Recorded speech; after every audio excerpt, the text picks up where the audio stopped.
Damos inicio al séptimo panel.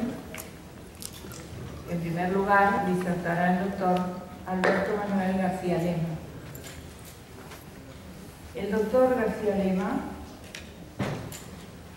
fue conjuez de la Corte Suprema de Justicia de la Nación en el periodo 2001-2006 y a partir del año 2018 es nuevamente conjuez de la Corte Suprema de Justicia de la Nación.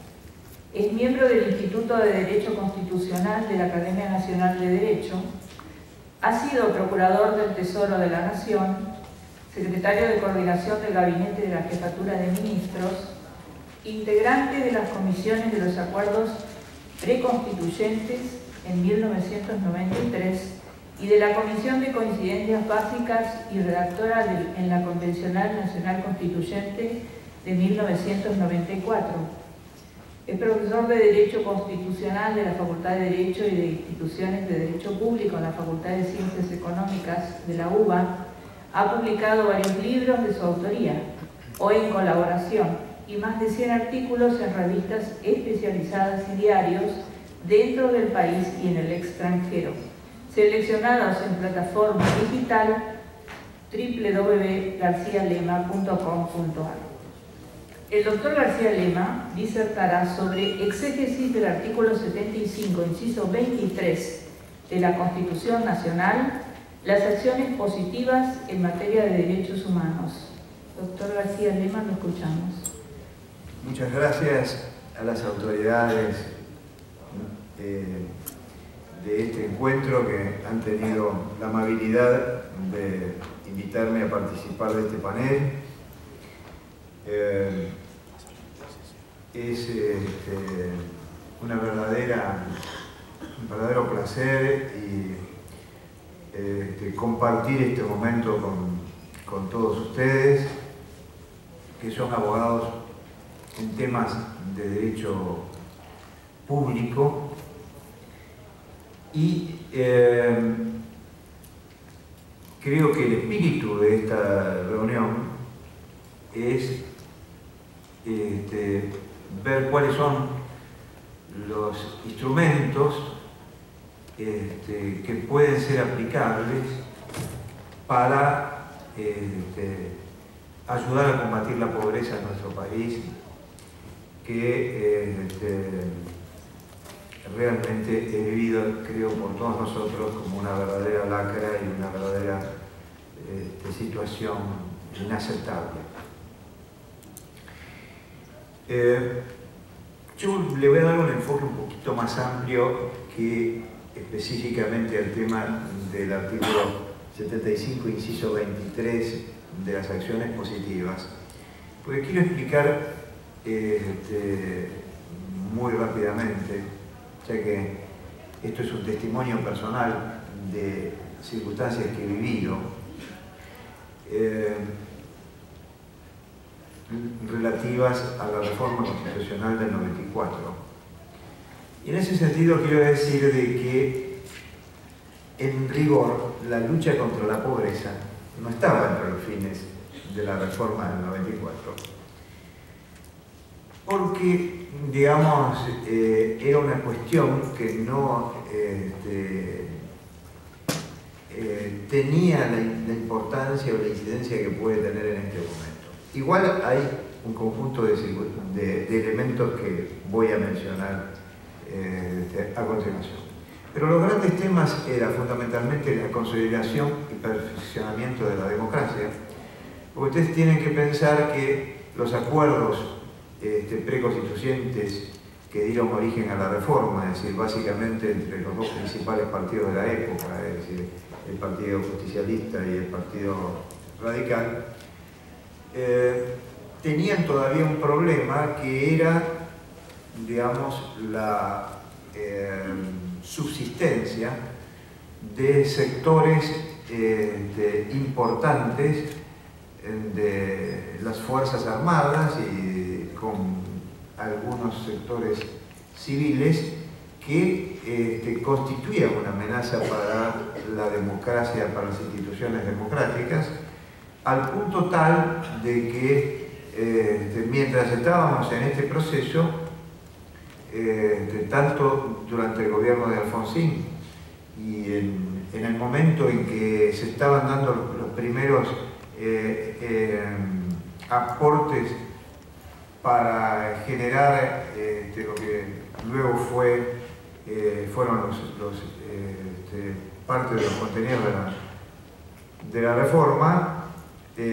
Bueno, había una sonada militar ese mismo día, de que estábamos en la Casa Rosada ofreciendo un comunicado de prensa que en rigor era un preacuerdo. Había una sonada militar y había tanques dando vueltas por la provincia de Buenos Aires. Y en otra oportunidad, a mí me tocó participar en el gabinete de Antonio Cafiero, gobernador de Buenos Aires. Cuento la anécdota de que el comandante de la 9ª Brigada de Infantería que cubría La Plata nos dice, nos pide al gobierno de Cafiero de que la policía de la provincia con sus tanquetas bloqueara los accesos a la ciudad respecto de una columna de tanques que venía de Magdalena. En ese momento Antonio Cafiero indicó a todos sus funcionarios que empezaran a hacer las valijas porque era bastante difícil parar con un grupo de tanquetas a una columna de tanques, ¿no es cierto? Así que en el momento en que se proyecta la reforma del 94, las principales problemáticas eran la consolidación y perfeccionamiento de la democracia, generar un nuevo equilibrio entre los poderes del Estado, entre los 3 poderes clásicos, más otras instituciones que se agregaron, como fue el Ministerio Público, el Defensor del Pueblo, la Auditoría General de la Nación, etcétera, que se crearon, algunas de ellas dentro del ámbito de los poderes clásicos, como estas 2 últimas en el ámbito del Congreso, y otras como el Ministerio Público fuera de se puso mucho énfasis también en los resguardos, las declaraciones de derechos y los resguardos, es decir, las garantías. Recién acabo de escuchar al doctor Badeni conversar sobre el tema de la constitucionalización de los tratados de derechos humanos, que era un tema que estaba previsto la posibilidad del tratamiento, pero no el rango constitucional. Hubo que hacer toda una construcción en la Convención Constituyente para darle rango constitucional a las garantías emergentes de los tratados. A través de la segunda parte del capítulo segundo de la primera parte de la Constitución, de los tratados internacionales, en realidad ingresa toda la problemática social en la Constitución. Cuestión que originariamente ni la propuesta radical centrada en los dictámenes del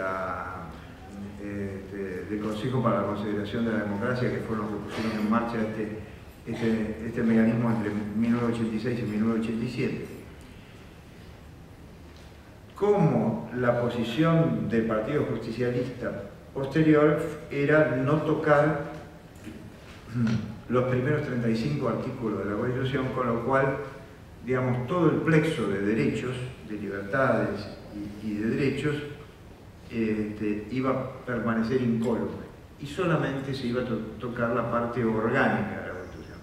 Luego, a través de toda una construcción que se fue haciendo, a través de la incorporación de un nuevo capítulo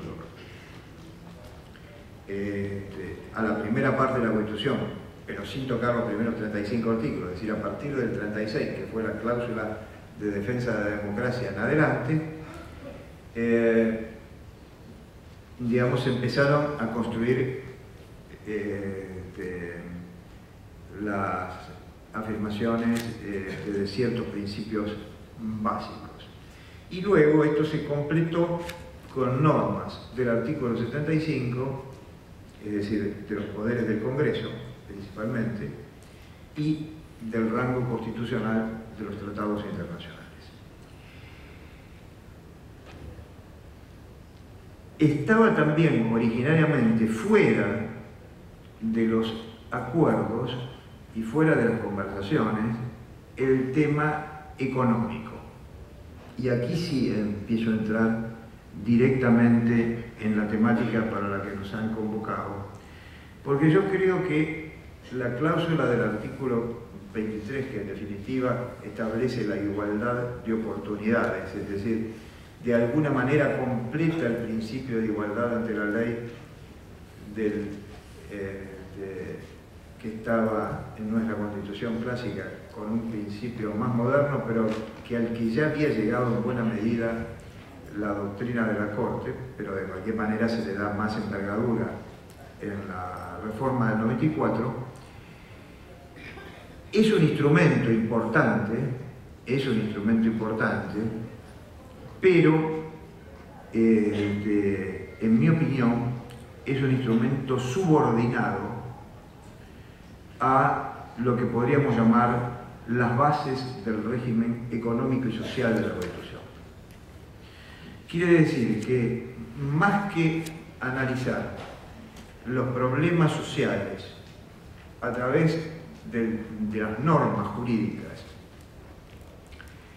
y en este caso aplicar el inciso 23 como normas de acción positiva cuando surgen determinadas circunstancias que hay que transformar en operativas de derechos que están reconocidos en la Constitución o en tratados internacionales y que de pronto a lo mejor no están suficientemente reglamentados, bueno, y que hay una especie de cláusula que actúa como un comodín para poner en marcha la protección de determinados derechos.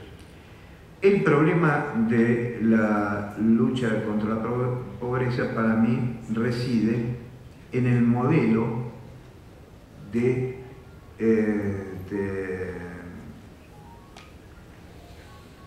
podríamos decir, de crecimiento económico y de distribución social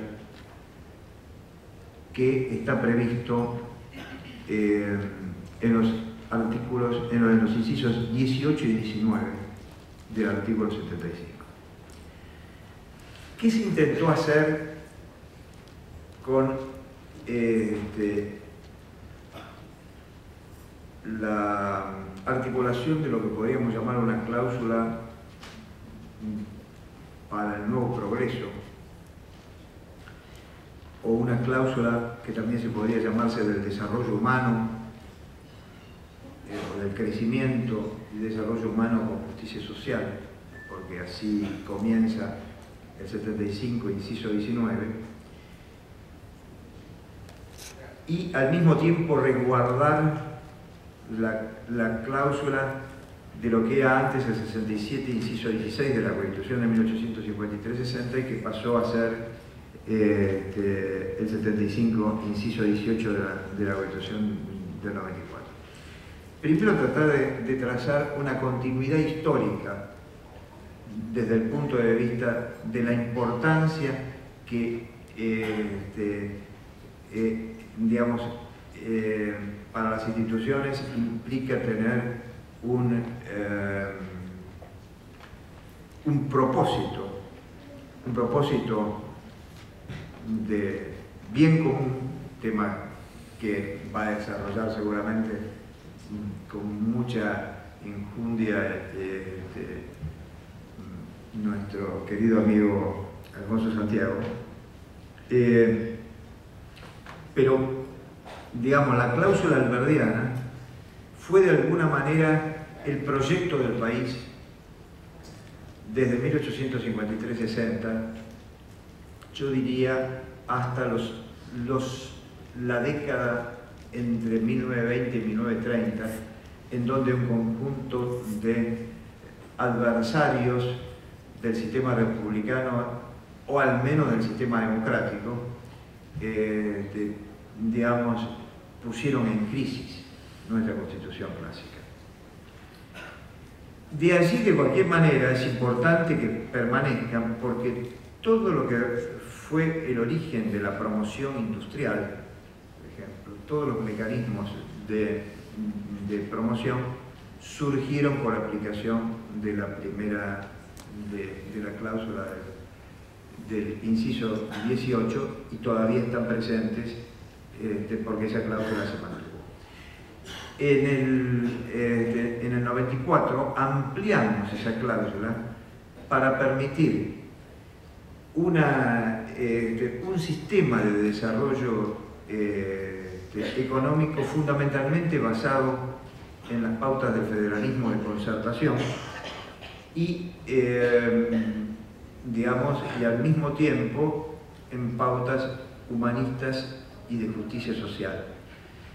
La lectura del inciso 18 y del inciso 19 de la Constitución son imprescindibles para entender lo que luego se agregó con los tratados internacionales, la incorporación de los tratados, y ya termino, la incorporación de los tratados respecto de las leyes, la inserción de la Argentina en el mundo que se estableció sobre nuevas bases de inserción distintas a las anteriores, porque ya vivíamos en un mundo multipolar y no en un mundo donde Europa era el centro del mundo, y se le dio gran importancia a las normas que atañen a las relaciones entre la nación y las provincias, y se crearon las regiones, autonomía municipal, división de competencias entre la nación y las provincias, y ese programa de desarrollo económico federal de alguna manera intentó ser la respuesta de la reforma del 94 a los desafíos que ya se entreveían en ese momento, pero que todavía no habían tomado la importancia que tienen actualmente. He agotado mi tiempo, quise simplemente hacerle este señalamiento de que la cuestión no reside solamente en la aplicación de un instrumento normativo específico, sino en el espíritu consensual de acuerdos, etcétera, que dio origen a la reforma del 94 y que se expresa en normas concretas que establecen pautas económicas y sociales que hay que tener muy en cuenta. Bueno, muchas gracias.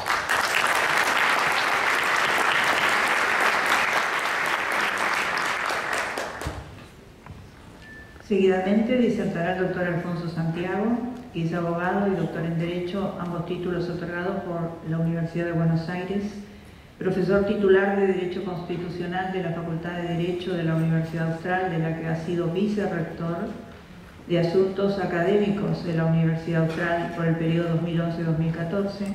Actualmente es director de la Escuela de Política, Gobierno y Relaciones Internacionales de la Universidad Austral, es miembro titular de la Academia Nacional de Derecho y Ciencias Sociales Buenos Aires y director de su Instituto de Derecho Constitucional, miembro correspondiente de la Real Academia de Jurisprudencia y Legislación de Madrid, de la Academia Paulista de Letras Jurídicas San Pablo, Brasil, y miembro de honor de la Real Academia de Jurisprudencia y Legislación de Granada, España.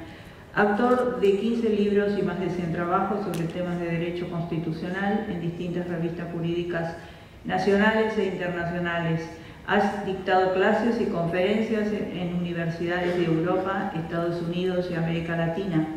Ha sido asesor del Congreso de la Nación Argentina, de la Procuración del Tesoro, del Ministerio de Modernización de la Nación, de la Provincia de San Luis, de la Convención Constituyente de la Provincia de Santiago del Estero de 2005 y de la Legislatura de la Ciudad Autónoma de Buenos Aires. Es conjuez de la Cámara Contencioso Administrativa y Tributaria de la Ciudad Autónoma de Buenos Aires y disertará sobre precedencia del bien común sobre el bien particular. Doctor. Bueno, muy buenas tardes a cada uno de ustedes. Estoy muy contento, muy agradecido y muy honrado de haber sido invitado a participar de este último panel.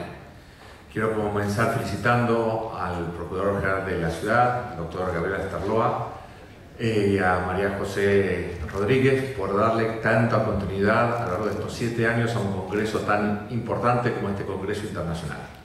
Y también decir que estoy muy honrado de estar rodeado de 2 procuradores del Tesoro de la Nación, el doctor García Lema, que fue mi profesor de Derecho Constitucional allá en el año 84 en la Universidad de Buenos Aires y que me inició en el gusto y en el cultivo de esta disciplina, y también el doctor Rubén Citara, que va a hablar a continuación.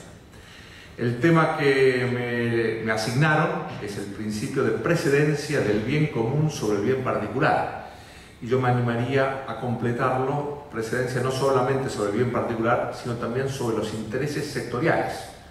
Y en este agregado me mueve la experiencia que me han transmitido quienes han participado del diálogo argentino, tal vez uno de los intentos de generación de consenso más ambiciosos que hubo en la historia argentina luego de la crisis del 2002, en donde los que siempre permanecían ahí les sorprendía la fuerza con que las distintas partes sostenían sus intereses sectoriales y no estaban dispuestos a ceder algo y no tener en cuenta sobre todo ese principio general, esa clave bóveda de todo el sistema político que es el concepto de bien común.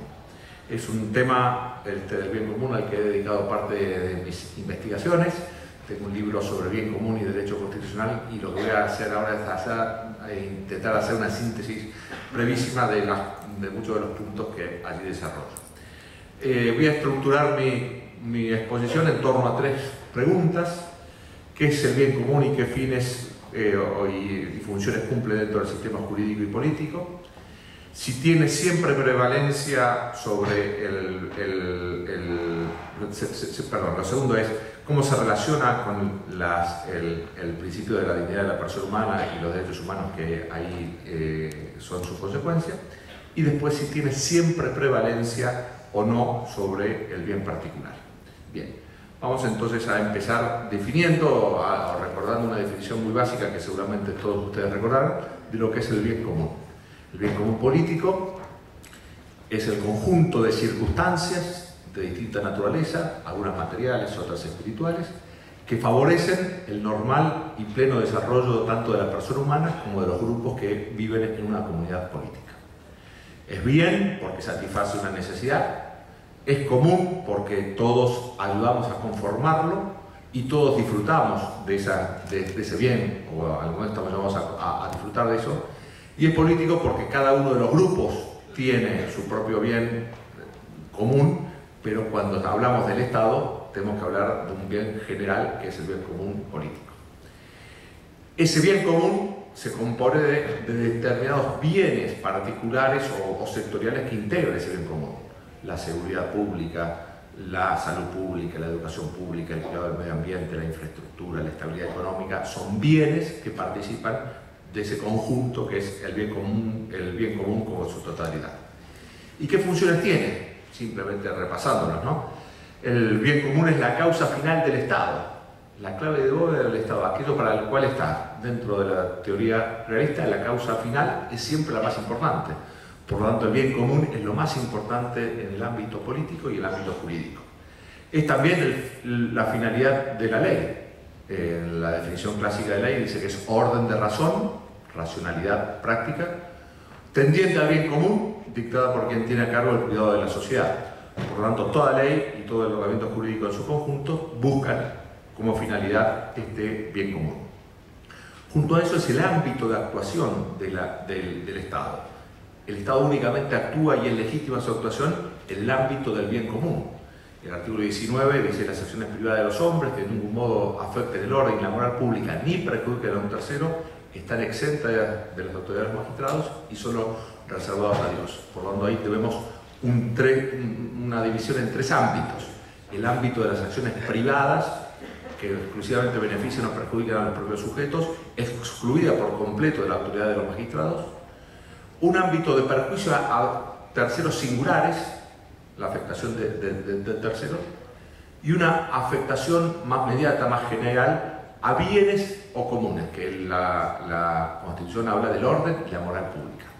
Pero no hay una identificación entre el perjuicio de terceros y el orden y la moral pública. Son ámbitos distintos, porque hay cosas que pueden no perjudicar específicamente a algún tercero, pero sí pueden dañar el orden y la moral pública y los ideales de excelencia que toda comunidad puede llegar a tener. También es el fundamento de la autoridad y de las potestades que tiene el Estado. El poder expropiatorio, el poder regulatorio, el poder represivo penal, el poder tributario. ¿En qué se basan?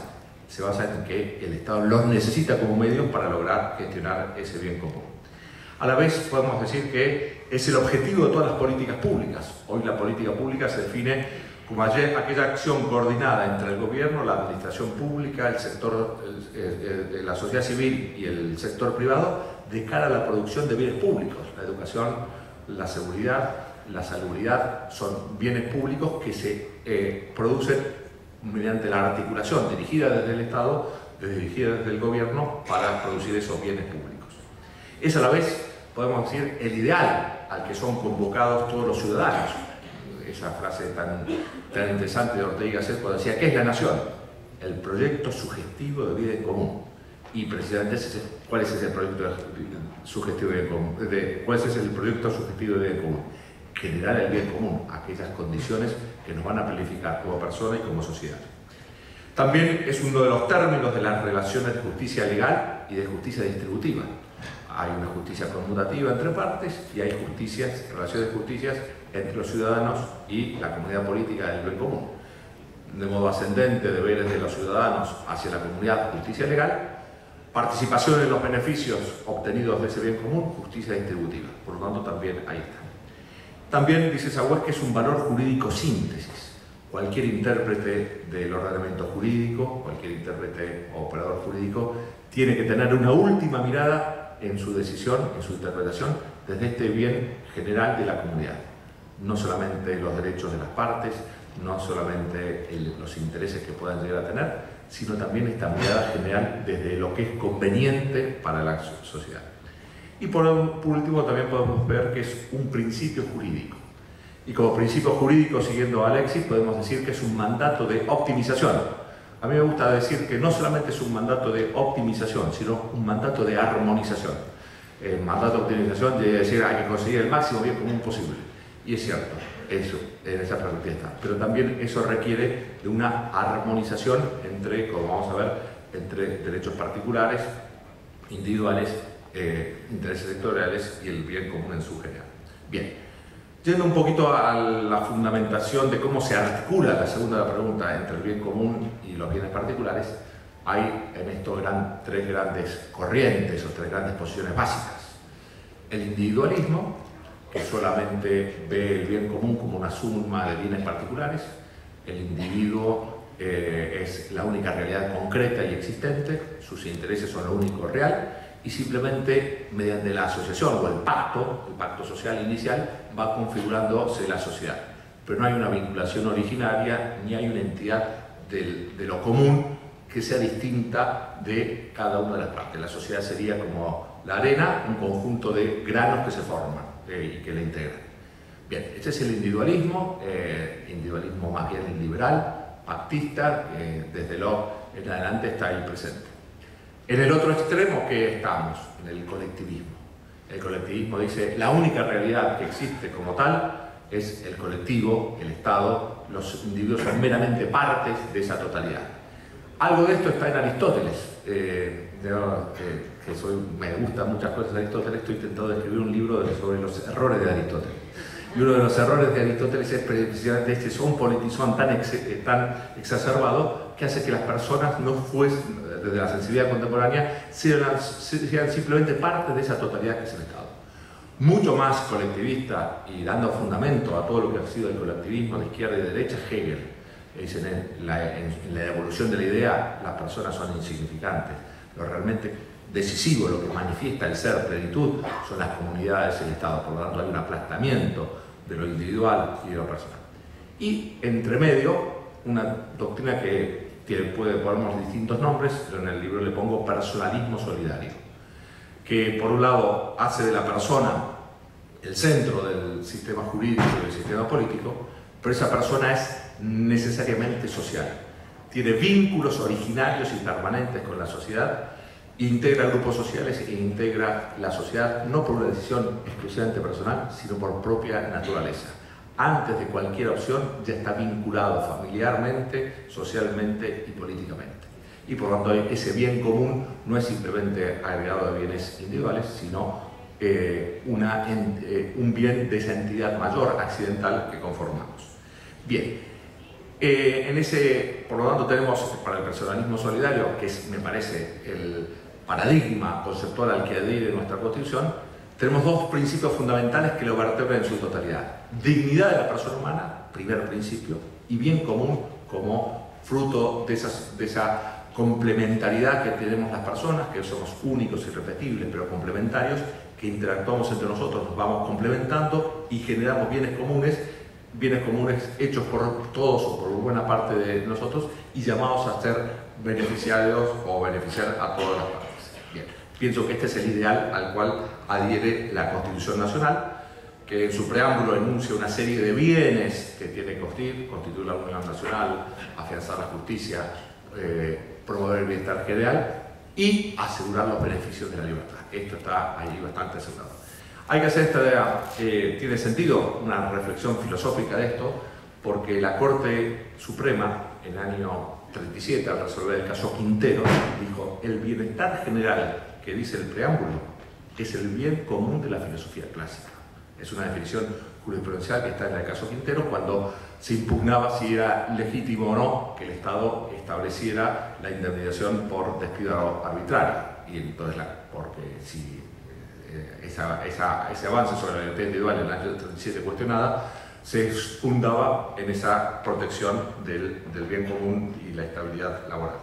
Bien, en los últimos años, de algún modo desde la posguerra en adelante, hay un énfasis en volver a ver a la persona humana como centro de todo el ordenamiento jurídico, y en eso es muy decisivo lo que dice la Corte Suprema en varios de los fallos. El hombre es eje y centro de todo el sistema jurídico, y en tanto fin en sí mismo, más allá de su naturaleza trascendente, su persona es inviolable y constituye el valor fundamental con respecto al cual los restantes valores tienen siempre carácter instrumental. Bueno, entonces, ¿cómo se compatibiliza esta realidad del bien común, piedra de bóveda de todo el sistema político y jurídico, con este principio de dignidad de la persona humana, frente a los cuales todos los valores tienen carácter instrumental, están en función de? Bien, entonces me parece que hay que empezar a distinguir y matizar.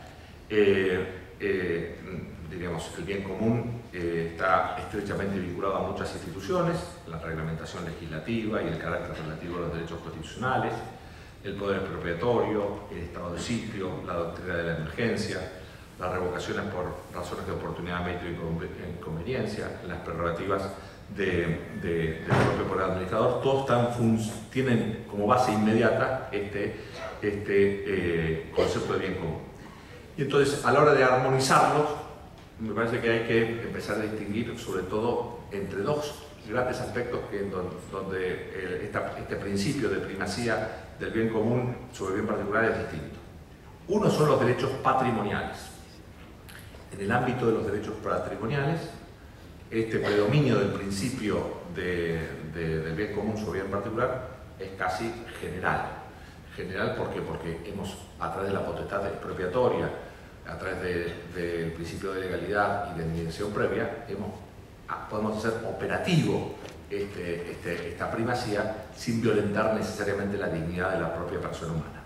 En el caso que ahora estamos debatiendo en Estados Unidos sobre el poder expropiatorio del gobierno nacional respecto de las acciones de Repsol, eso se pone de manifiesto. ¿Puede condicionarse el poder expropiatorio del Estado por un estatuto del IPF?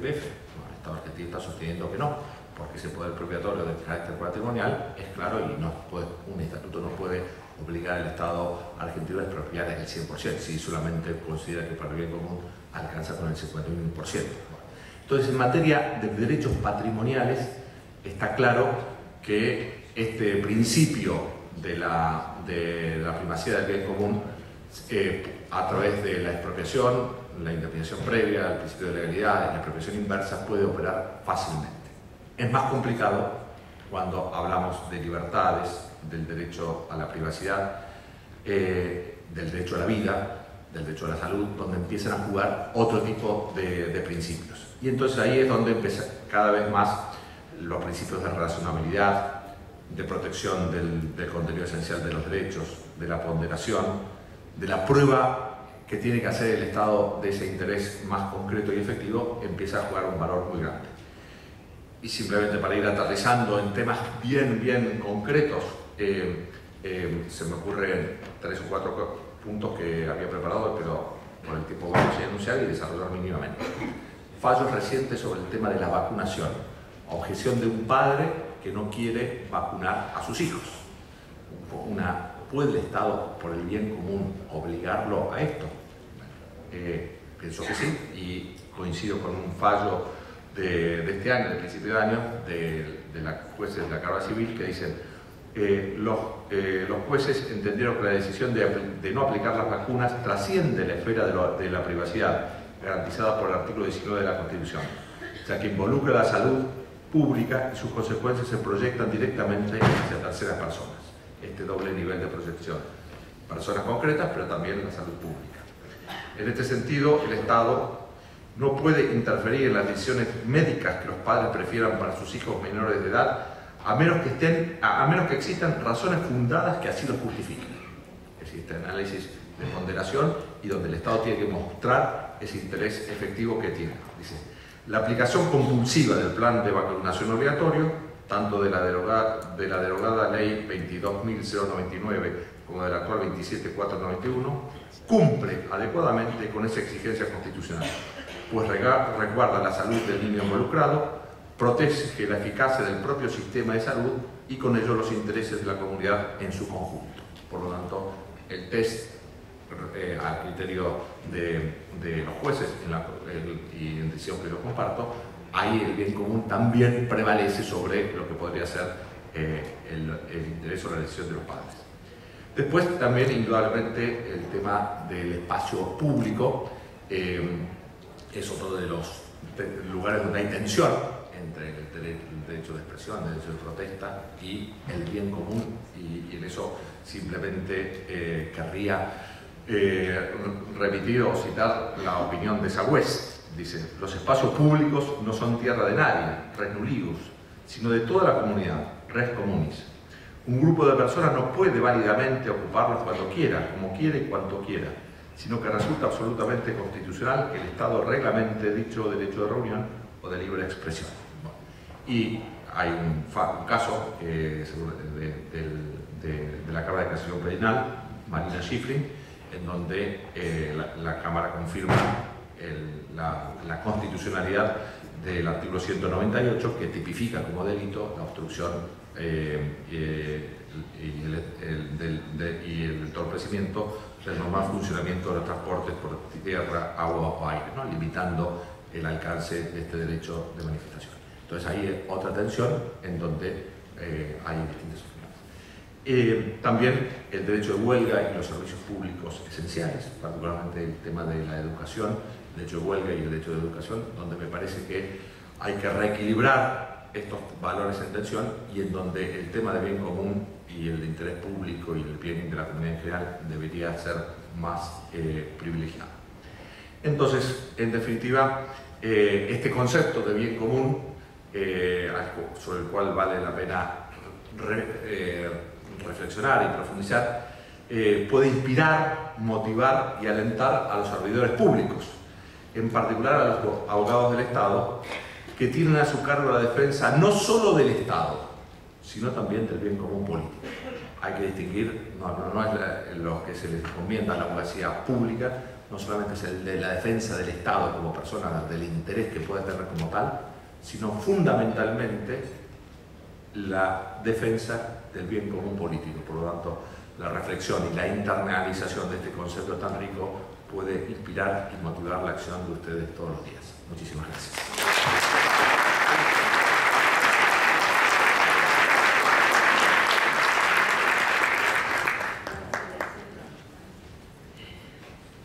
Sí, realmente Disertará el doctor Rubén Citara, que es procurador y abogado de la Universidad Nacional de Buenos Aires. Ha desempeñado diversos cargos en la función pública, entre ellos asesor general de gobierno de la provincia de Buenos Aires, ministro de Gobierno y Justicia de la provincia de Buenos Aires, secretario general de la Gobernación de la provincia de Buenos Aires, procurador del Tesoro de la Nación, ex docente universitario de la Universidad Nacional de Lomas de Zamora, Universidad Nacional de La Plata y Universidad Católica de La Plata. Profesor titular de la Escuela de Cuerpo de Abogados del Estado y de la Procuración del Tesoro de la Nación, ha publicado diversos libros y artículos. El tema sobre el cual disertará es el servicio público como herramienta para erradicar la pobreza. Doctor, lo escuchamos. Gracias. A las autoridades de la Procuración de la ciudad, gracias por esta invitación. A las autoridades de la ciudad también, muchas gracias. A mis colegas, gracias por esperar que concluya. Y al auditorio, pueden relajarse que soy el último. Delante último. Delante último. Me refiero al panel. Bueno, ante todo quiero aclarar que es ambicioso el título de mi intervención. Es muy pretencioso, ¿no? Doctora Rodríguez no pretendía utilizar solamente al servicio público o la institución del servicio público para erradicar la pobreza. Yo supongo que otro ya se hubiera avivado antes y no tendríamos tantos pobres. Pero va a ayudar muchísimo en la organización de la conjunción sociedad y Estado para poder determinar aquel concepto que aparece como siempre en crisis, que es el de servicio público, y del cual yo tengo un trabajo que tengo aquí, que es muy prolongado, tedioso a veces, y al cual voy a ir recortando para poder obtener, como voy a decir, más dudas que certezas para ustedes. Pero en realidad al mismo tiempo implica un desafío para poder encontrar una fórmula a través de este instituto para ayudar a la erradicación de este flagelo que es la pobreza. En primer lugar, hablamos del servicio público que ha sido, digamos, una expresión en general afortunada, una expresión de uso generalizada, muy generalizada. Es posible que ahora, en la actualidad, el verbo servir no goce de un excesivo predicamento, pero no es infrecuente escuchar entre ciudadanos, funcionarios y hombres públicos su uso. No estamos ciertamente ante el final de la historia, pero sí probablemente ante una parte importante de la misma. Están ocurriendo estos fenómenos relevantes a una velocidad muy asombrosa. Argentina, en particular, ha multiplicado exponencialmente su número de pobres, su cantidad de pobres. Y esto hay que reflexionarlo. Esto implica una crisis, no solamente económica, social, implica una crisis. ¿Dónde empieza la crisis? ¿Dónde comienza la crisis?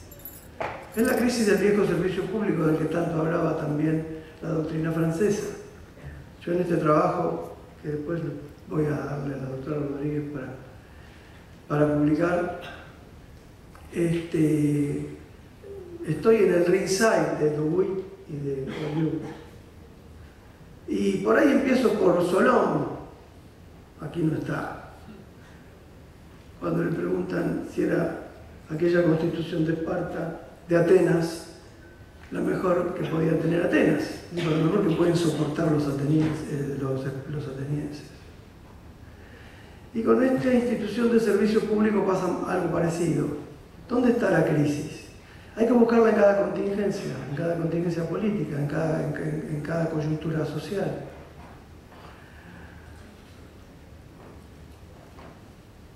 Pero la crisis no es solamente de la institución servicio. La crisis no es solamente social.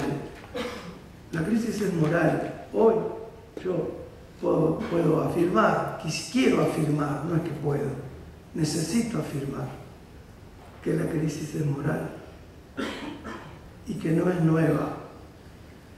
Afrontando, indagando en esta crisis, lo que podemos hacer es encauzar las instituciones hacia una sociedad más justa.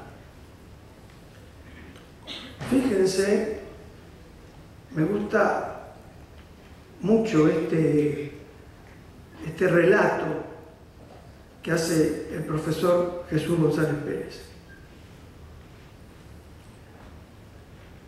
Jesús habla sobre, o refiere al diccionario de políticos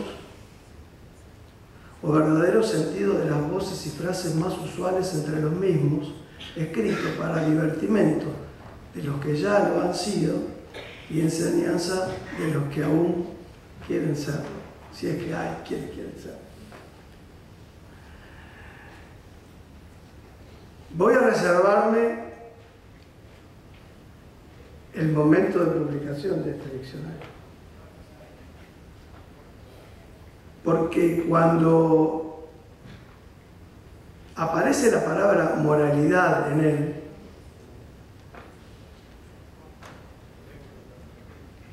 el verdadero sentido que le da el autor acerca de la moralidad dice: señora extraviada en la corte, cuyo paradero se ignora, por más que se ha ofrecido un hallazgo al que la presente.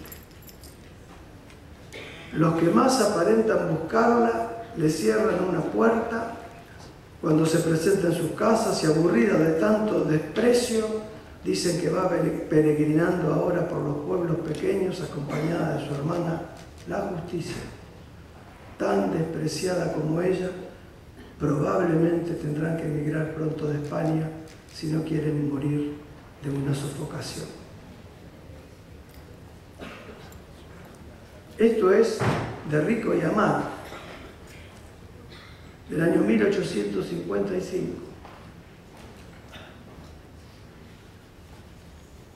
Cualquier relación con la realidad podría ser ficción, pero no es ficción.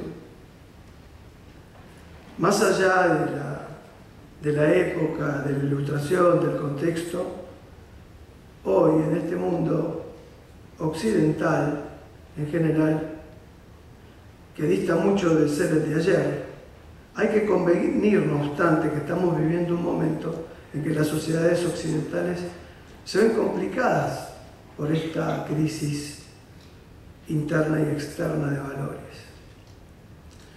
También voy a citar a María Feria Romero, una catedrática de la Universidad de La Coruña, creo que ayer estuvo Jaime, que dice que en una sociedad que valora por encima de todo la productividad, la eficacia, la riqueza material y el individualismo posesivo, no es de extrañar que los valores morales no encuentren sitio ni explicación en la forma de vida que estamos construyendo. Asistimos a una quiebra general de los valores morales, en la vida pública y en la privada, en el ámbito político y en el ciudadano, en el administrador y en el administrado, si cabe, hoy el administrado. Dice González Pérez a propósito, citando a un filósofo contemporáneo, José Antonio Marina: hoy ni los unos ni otros están en condiciones de elevar su voz pidiendo moralidad, aunque unos y otros alardeen de unas virtudes, de las pocas virtudes a que ha quedado reducida la ética necesaria para la convivencia más elemental. La obra de Marina se llama Ética para náufragos. Y realmente habría que empezar individualizando a los náufragos. Bueno, miremos las estadísticas, yo no lo voy a decir aquí, pero por lo menos en nuestro territorio o en nuestra América Latina hay muchos náufragos.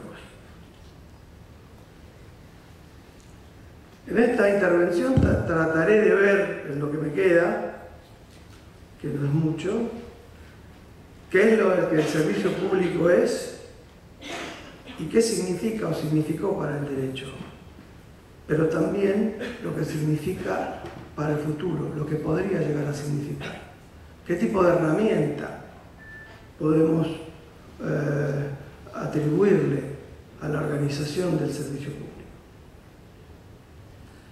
Conviene apuntar en primer lugar esa utilización común de la expresión, apunta a un origen o una utilización extrajurídica de la misma. Esto lo dice el profesor Meilán Gil. Ello sucede frecuentemente con otras categorías jurídico-públicas. Por eso, de algún modo, se podría hablar del carácter mítico que tiene el servicio público, de idealización, irracionalidad, de instrumentalidad, o si quieren, el eslogan político-social que ello supone. En segundo lugar, hay que advertir desde el comienzo de la multidiversidad de la expresión, incluso dentro del derecho positivo del mismo país. Aquí ocurre. ¿A qué nos referimos cuando hablamos entonces de servicio público? Me atrevo a definirlo de esta manera, en principio. Es un instrumento maleable que puede y permite adaptarse a la realidad imprevisible de las circunstancias. Digamos que aquí, de varios años a esta parte, tenemos muchas imprevisibilidades relacionadas con la realidad. Otra idea que convendría retener en este comienzo, que es lo que característico del servicio público como categoría jurídica diferenciada, en su configuración como título habilitante, como decía el doctor, de potestades administrativas o jurisdicción de la acción de poder público, si se prefiere esta última expresión, es decir, la acción del poder público. Esto nos va a conducir de un modo natural a indagar y a explicar por qué y cuándo nace la institución, no es el tema para hoy, muy prolongado, y cuál fue su funcionalidad. Contestar estas preguntas en el derecho público supone investigar los supuestos ideológicos, sociales y económicos en que se sustenta, y más descarnadamente, pero no menos exactamente, a esclarecer la finalidad política a la que sirve la institución. Siempre ha sido así. Siempre ha sido el nexo organizador entre el Estado y la sociedad. Hubo épocas en que la sociedad y el Estado se daban esta organización, y hubo otras que no. Desde Rousseau, que venimos hablando de contratos y social y demás, y desde allí ya venimos hablando de cómo organizarse para la obtención de un servicio público cuyo objetivo no sea ni más ni menos que aquel de satisfacer las necesidades de interés general. En definitiva, es el bien común, es el fin último del Estado, aún en épocas donde las prerrogativas podrían resultar excesivas, no exorbitantes, excesivas. Aquí es donde tengo 2 minutos.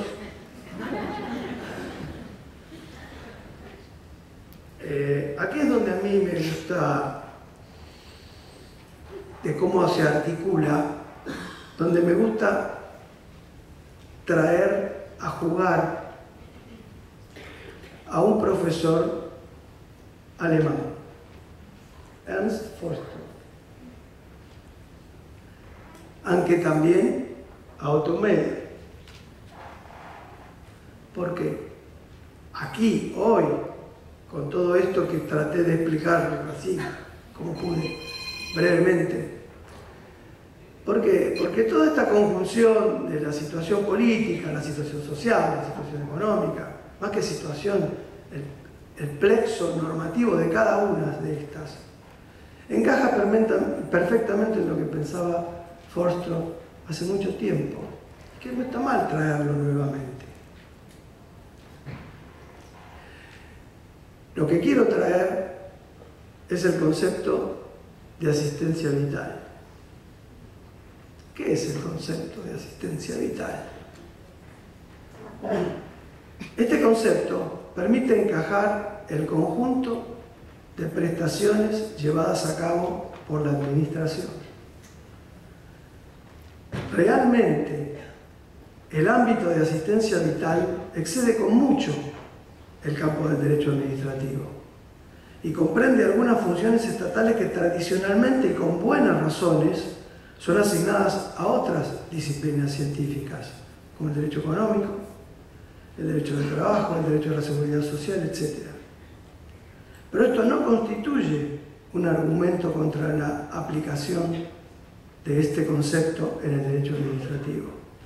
Antes bien, confirma cuán íntimamente se implican estas disciplinas.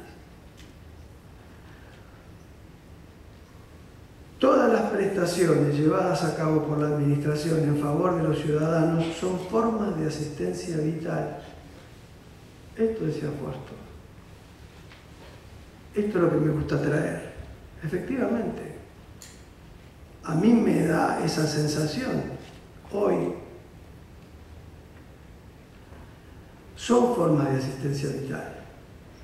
No es este el tema aquí, o no es menester distinguir aquí si estas prestaciones son vitalmente necesarias o no.